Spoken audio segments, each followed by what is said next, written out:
afternoon. I'm here today with Paul Redmond, who's the Director of Careers and Employability Service here at the University of Liverpool.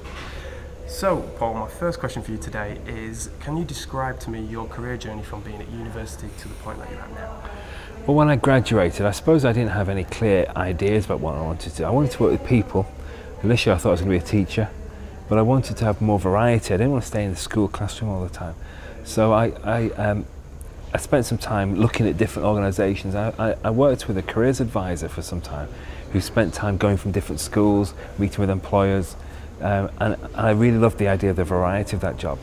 So I went back to university after a year, did a postgrad, trained to become a careers advisor, and I've never looked back. So I've spent my time in local education authority careers services, then university careers services, and I suppose over the last 15 years I've become a manager in university careers services. Excellent. And I suppose from the time that you graduated up until this point, the landscape of graduate recruitment and careers has changed significantly. Yeah. Can you describe how that has changed over that period of time? Well, when I graduated, I remember the careers advisors would carry a book called Occupations, and it was literally a big hardback book that you would look at different jobs, and they would tell you how to get into different jobs and what you had to do, addresses to write to, and so on. And if it wasn't in occupations, it didn't exist. Today, of course, I mean, look around it, you know, it's the internet has shaped everything, reshaped everything. So, so our students, invariably, we've got rid of our files and our paper products. It's all about online materials now. Excellent. And the advent of tuition fees and the recent increase has changed the relationship somewhat between universities and students. Can you describe how that relationship has changed? Yeah, well, we all thought when the first generation of fee-paying students come in, we thought that they were going to be really different, they were going to respond differently, they were going to behave differently, they'd be really consumerist. What we found is that students are students, which is great to know. But I mean, students are still interested in their employability, but they also want to be students. They want to engage in the life of universities. I think what's different is often their parents are a lot more demanding. And at open days now, parents outnumber students 2 to 1. And it's the parents who are asking me and my staff, what can my daughter do with a degree in geography or history or English or chemistry? Exactly, yeah. And do you think that's a benefit, or can a student become a passive observer to their life if the parent takes complete control over that? I wrote a paper a while ago and I call these parents helicopter parents because they seem to hover over their sons and daughters' lives. And I mean, parents can be hugely important and really influential, really great, but it's essential that students still have that autonomy and know how things operate and can take responsibility for their own lives. That's what employers want ultimately. Exactly right, yeah. And since you went to university, the number of students entering the universities have increased significantly. Tenfold. Has this reduced the value of the degree, or is there still kudos in getting a degree? A degree still holds the value, and you know, the kudos of a degree is still there. Having a degree is still the best career move you can make. You know, pound for pound, person for person, it's still got that value. Okay, so there's many more people now available in the job market with degrees. For some degrees, for some courses and jobs, you've got to have a degree. But what we say increasingly now, a degree is essential but not enough by itself. So you've got to have a degree, but work experience, skills, contacts, networks, they also are equally as important now. So don't miss out on the degree, because that will restrict your career in many areas. But equally, just having a degree isn't enough anymore. Not at all. And coming back to that autonomy that students may give up if their parents are taking such a proactive role in their lives, how important is it now that students regain that proactivity so that they are augmenting their employability more than just their degree would enable them to? It's really important. I mean, what we say to students here is we don't want you to be a wash and go student. We don't want you to come into university, do your lectures and then go home. We want them to engage in the life of the university, to join clubs and societies, to found clubs and societies, to meet with employers. We have over 100 employers every term coming in here just to give presentations in the evening. All you have to do is turn up. So take responsibility, you know, put yourself in control. And when I talk to students, I use the analogy of the film Speed. You know, the bus careering through the streets. You can either be the driver of the bus or you can be a passenger. You know, being a passenger has its advantages. You get to slag off the driver, but the driver is ultimately the one who navigates his or her own destiny. And that's what the students have got to be. Fantastic. And what would your advice be to a new student who is coming to the University of Liverpool in September? Key advice. When I was a student, all that you had to think about careers was in your final year. Today we're noticing increasingly that employers want to engage with students from the first year onwards. So first year is in your final year, and that places huge pressure on students to get into gear quickly and to think, right, I've got to start thinking about careers now. You're only at university on average for 1,000 days, so the time doesn't last long, but you've got to come in here quickly and start working on what can I do when I graduate. And do students display that level of awareness when they first enter university, or is it something that has to be drilled into them by university staff? Well, we at Liverpool, I speak to all first year students in the first week that they're here, me and the Provost Chancellor, and we get these messages across. Often we find that, you know, students, they engage with the concept of part-time jobs, so they're very switched on about that.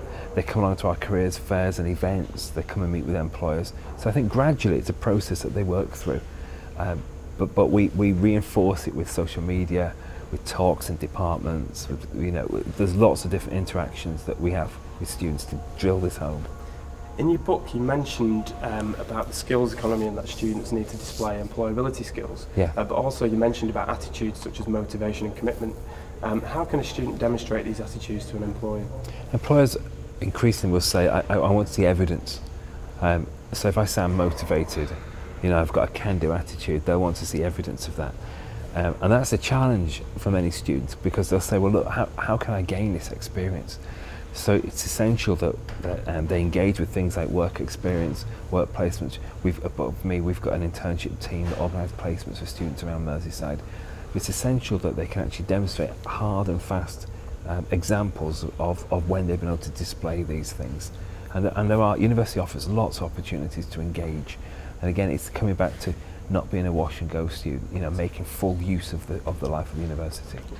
One of the strengths you mentioned of the business degree in your book was that they display commercial awareness. Yes. How can students of other courses display this particular attribute? Well, we ask employers that, because employers will often say the most important skill I'm looking for is commercial awareness or business acumen.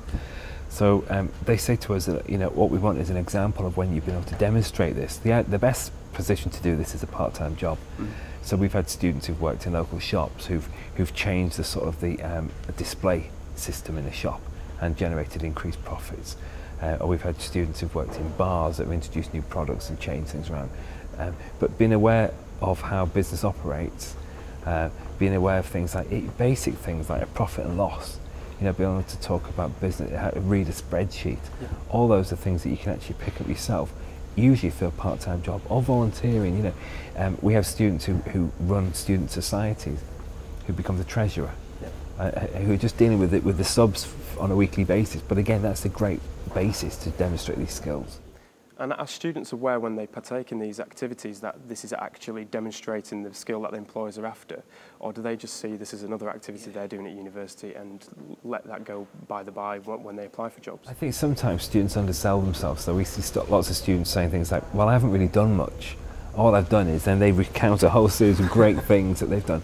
So they don't necessarily see it in terms of employability skills. But what we've found is if students engage in university, we say to them, if you're interested, you become interesting. And I think that's the key message to get across. If you participate in sport and student societies and you're an active member of your course, then that demonstrates to employers that you are the sort of person they'd like to hire. And how can students conduct a skills audit to identify which skills they require for employment, identify deficiencies that they may have in their skills remit, and go about rectifying these deficiencies? A good way to do that is to start by seeing a careers advisor. All our students can see a careers advisor on a one-to-one basis just by making an appointment. To sit down with a careers advisor, someone who can help you develop a skills audit, is a great start. The careers advisor can give you a skills audit framework that you can work on. And we have things on our website, there's lots of materials around, but I think to sit down with someone first who can help you work through this, give you things to take away, work on yourself and with your friends, and then come back and discuss. I think that's what's really important, it's that act of reflecting on your skills by talking to people that makes it real somehow. So use a careers service. And would you say it's more important to work on areas of deficiency or work on augmenting areas that you're strong in already? There's some theory that there's a growing theory that many of us, the problems with us it isn't that we don't achieve our goals, it's that we achieve our goals but we don't stretch ourselves. So I think sometimes, for me, what's really important is that people should try and expand their horizons as much as possible. So working on things that I know I'm good at, it can be quite nice, but it keeps me in my comfort zone. Sometimes getting into new things where I think I'm not quite sure about this, it's a bit scary. It's those experiences that students tell me that they learn most from. So go and meet people that you don't normally hang out with, join things that you wouldn't normally join. Put yourself forward for posts and responsibilities that you wouldn't normally do. And it's that you learn about yourself. Definitely right. In your book you describe weapons of mass rejection in the application process for any graduate scheme or graduate role. What are the most common of these weapons of mass rejection, and how can a student best avoid the pitfalls that are intended by them? The most common is the online application form. And you'll be amazed at how many, as I say in the book, the numbers of people who fall at the first hurdle just by putting in a badly written application form. Employers are now very sophisticated when it comes to assessing application forms online. Spelling mistakes, all that kind of bad grammar, cut and pasted text, all that is a fantastic way to get you rejected really quickly. And I would say up to 90% of people fall at the online application stage, which is a terrible waste of time. And also in your book you mentioned about the pay inequalities between male and female. Yeah. If somebody's faced with a situation like this, how are they best to broach that subject with their employer, and how do they go about eradicating that inefficiency? Well, before you get into discussing salaries, you need to be clear what the salary averages are. I think one of the reasons why pay inequality occurs is when people just aren't sure what the average salary is for a sector or for an employer. That's why, again, career services are great at that. We can actually help you understand what the average salaries are. If you've got that knowledge, then you're equipped to have an informed debate with an employer. If you feel once in a post that you're not earning what you should be earning, then I think a great way of doing that is using the performance review or the annual appraisal to discuss that with an employer. Again, you'll need evidence, and you'll need to be able to argue your point. But I think that it's choosing your moment to raise this is absolutely essential. In your book you quote people as varied as Michael Jordan, George Orwell, Ben Franklin and Albert Einstein. What books or historical figures or famous individuals do you find particularly inspirational or motivational? I generally look at a whole range of different people. I particularly like to look at people who have faced challenges and overcome obstacles. Recently I've been reading about Sir Terry Leahy, who transformed Tesco, and he did it by really getting to grips and understanding what customers wanted. And what he showed is that many organisations think they understand what their customers want, but they don't really. And all they did, they really got to grips by running thousands of focus groups around the country to find out what people really wanted. And that made me think, yeah, there's things that we can learn from them that can really make a difference. But for me, I suppose, as someone working in education, using stories is really powerful. And of course, in Liverpool, we've got lots of people who've been very successful, who tell great stories. So there's not one in particular, but certainly I'm an avid reader, and there's lots of great stories that you can help motivate people with. And how important is it for graduates to seek out these kind of individuals and use these as a template to achieve what they're ultimately vying to achieve in their life? Well, I think it goes back again, if you're interested, then you become interesting. And I think if graduates should always be reading about different business situations, different role models, and they should be using them as a sense to try and learn from them, not to copy them, but by learning from them. And a good thing that we do with employers who come in here, we encourage students to talk to the employers on an individual basis after the presentation. And sometimes asking a recruiter, how did you get into this job? And what advice would you give me? Can be really effective. So I would again seize every opportunity to do this. You also talk in the book about the power of networking. What are the qualities of a good networker, and how can a graduate become one?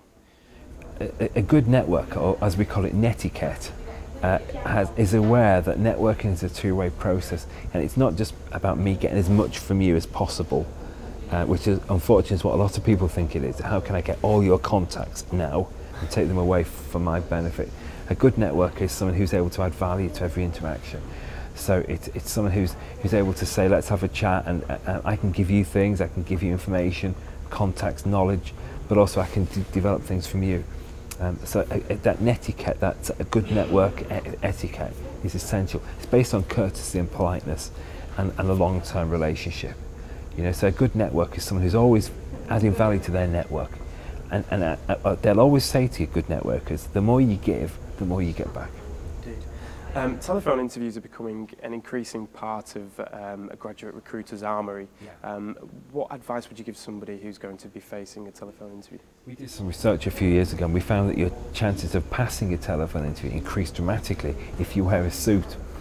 And I think it's just putting you in the right framework. People understand what it's like to go for an interview and how to behave at interviews. Telephone's the Wild West. People aren't really sure about it. So dressing, standing up, you sound better when you stand up. Smiling, people can hear a smile. The key thing I think of telephone interviews is to have your CV to hand, because you will forget key information very, very quickly. And of course, making sure that you're not interrupted. But I think with telephone interviews, of course, you don't have those non-verbal signals that we all have and all conversations have.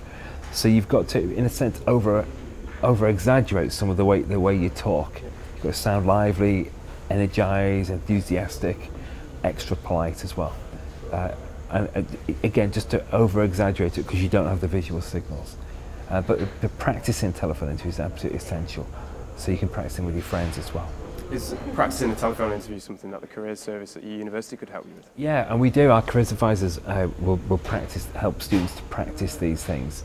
And of course, there's lots of ways we can do it by literally phoning each other and trying these things out. And are there any common pitfalls that you can steer students away from making? Lack of preparation is a key issue with telephone interviews. Often the employer or the person carrying out the interview is going from a script. So they'll ask certain questions that you can almost guarantee are going to come up. Why do you want this job? Who else are you applying for? Tell me about your skills. Tell me about your degree. Ums and ahs and pauses are exaggerated on the phone. So preparing those things and working through them with someone beforehand can make a massive difference. And it's dead easy to do as well. And a face-to-face interview represents some of the most daunting aspects of an application process for a graduate. What tips can you give somebody who's going to face a face-to-face interview? Again, a major issue with face-to-face interviews, it's not what you say necessarily that matters, it's how you say it. It's how you come across is often as important as what you say. So I think being aware about non-verbal signals, looking enthusiastic again, and being ultra prepared. When I was a student, it was acceptable just about to be able to say, sorry, I've not been able to find much information about this company. For students today, that's unacceptable. It's just completely unacceptable. Some of the challenges I find students face today is sometimes they over-research. So they find so much out about an employer that it's very difficult to actually make sense of all this information. But I think thinking about this, the interview is a conversation with a purpose. The person's looking for a certain amount of skills, attitudes and qualifications, and your task is to show them how you can meet that. There's no need to be nervous in interviews, and sometimes it's sad when interviews are derailed through nerves. And remember, you're looking at them as much as they're looking at you. So the two processes have to be synced together.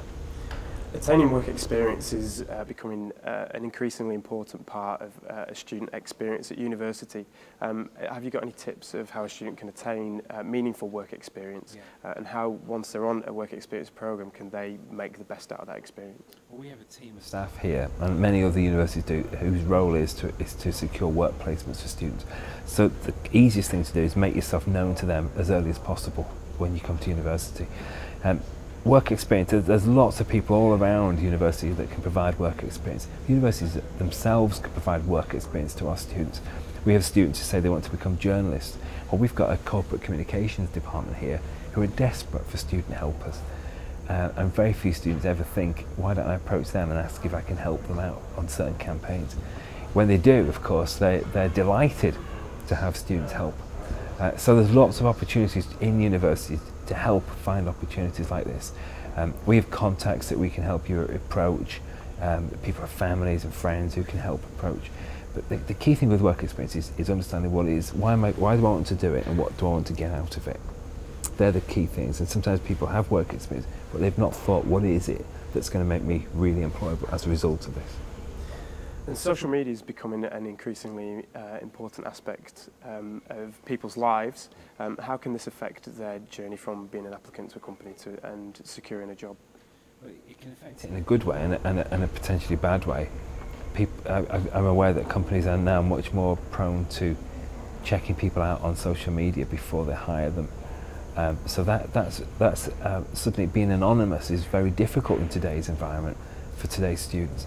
So it's a potential threat if your social media footprint isn't appropriate or your profile isn't appropriate. That could really damage your employability. On the other hand, it offers great opportunities to make contact with people literally worldwide at your fingertips. So today's students are able to network with people across the globe and to find out information about people's careers across the globe. And that's a fantastic opportunity. And are there any other aspects of the internet that a student could use as a marketing tool for themselves to a potential employer? I think certainly, I mean, social media definitely. I think that's definitely a powerful message. I mean, I've come across students who've put some aspects of their work on things like YouTube or LinkedIn, different social media models has been very, very effective. But I think in sense, it's the use of the internet for research purposes and building a network that can be really effective. Increasingly, the CV is becoming an obsolete tool in graduate recruitment. If the scenario arises that you do have to write a CV, what are the key ingredients of a good CV? It's got to be totally tailored. It's got to be completely focused for that job in question. So the days of having a standard CV that you'd use for every job have definitely gone. We say to students, CVs are like golf clubs, you use a different one for different shots. So they need to be customised. Even the language and terminology needs to be customised for specific firms and organisations. So it's going to be really brief. I mean, 2 sides is the maximum, but increasingly I'm seeing one-sided CVs now from people, but very, very punchy, and with links to, of course, social media and websites and so on. And one of the most common mistakes on a CV is putting the more prominent information that you want to get across to an employer hidden away on the second side. How important is it to identify what key information you want right at the top of your CV? Well, we say to students, imagine if your CV's 2 sides of A4, the most valuable real estate, the most valuable property area is the top half of the CV on the front side. That's where your most valuable information has got to be, because by the time people turn over, their level of interest always starts to decline. So you've got your headline selling point has got to be in the first paragraph, and that's the key thing. For some people it's going to be their degree, for others it's going to be their work experience. Sometimes people use personal statements which is summarise themselves, but whatever it is that you do, it's that top half, or actually top third of the front page, which really matters. That's where you're going to get the job or not. It's what you put in that top third. And as our final question, students who may be graduating this summer and are struggling to find a graduate level job or a job that they wanted to do upon graduation from university, what advice do you have for them? What we say is don't panic. Don't panic, because we're getting more vacancies this year than we've had since 2007. The market's definitely picking up. So the vacancies are there, they're coming through. You're not necessarily looking for a job for the next 50 years, you might be looking for a job for the next 2 years, in which case, be flexible and keep your options open. But your key task on graduation is to get a job which allows you to develop skills and contacts. That's all it is initially. So sometimes, it's not waiting for the perfect job to come along, it's getting a job and then learning from that. But I would stress, come and see your careers service, because that's what we're here for, and it's particularly in the first few months after graduation. That's fantastic. Thank you very much for your time, Dr Paul Redmond. As our parting shot, one of the pieces of advice we would give to somebody who is searching for a job after university would be definitely to read your book. We've read it over the last couple of weeks, and it is an invaluable resource to people looking for that graduate job, and it gives them the attitude and tools that they need to take forward into their career. So thank you very much for that, and thanks for your time. Thank you. Cheers. Thank you. Thanks a lot.